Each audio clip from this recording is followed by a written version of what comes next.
Hey, good morning. Let's go over today's trade plan. So in the overnight session, we saw that responsive buyers were active below Friday's low, and for the most part, ES has been balancing above Friday's low at this point. Our short-term bias heading into the open is very neutral, and we have to be open to a short-term directional move to the upside or to the downside. How the market reacts to the initial support zone at 40.5 to 42.5 and the initial resistance zone at 51 to 53 is going to help us set the bias on the day.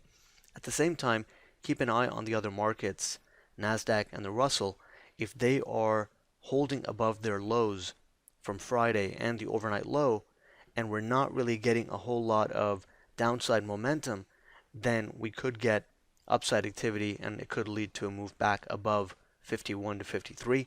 But that's really the key resistance that would have to be taken out in order for the buyers to regain control. If the market's holding below 51 to 53, then technically the sell side can maintain control. We can continue balancing and then eventually still make a move lower. The upside movement in the oil market is probably also helping the equity markets here.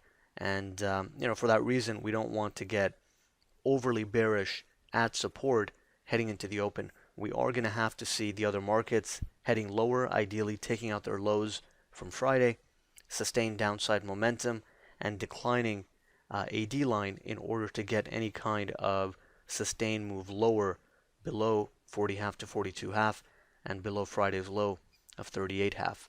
So heading into the open, very neutral bias. Neither side is really very dominant, and the market can move in either direction. It's just that the other markets are trading at decent support.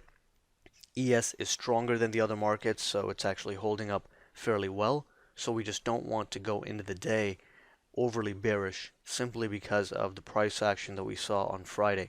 So we have to go in with a fairly neutral mindset, open to a move in either direction, but with the understanding of what we have to see in order for the market to really go lower or for it to go higher. We are going to have to see more of an effort for the market to really go lower at this point because the other markets are at support and S&P is trading near support as well.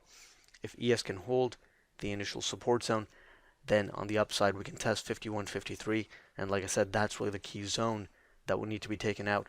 If we can take out 51 to 53, then from there we can head higher, test 58.75, 61.5 to 63.5, and possibly a little bit higher depending on the level of momentum and volume we see on the day time frame, because it is going to take a lot of volume and momentum to push it beyond 61.5 to 63.5.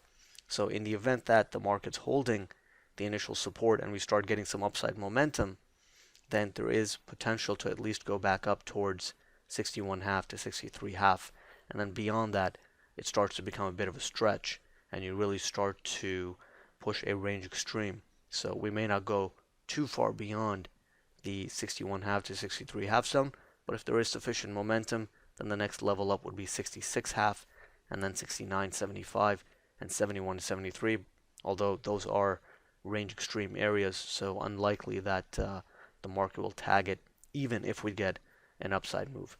So that's really the main idea heading into the open.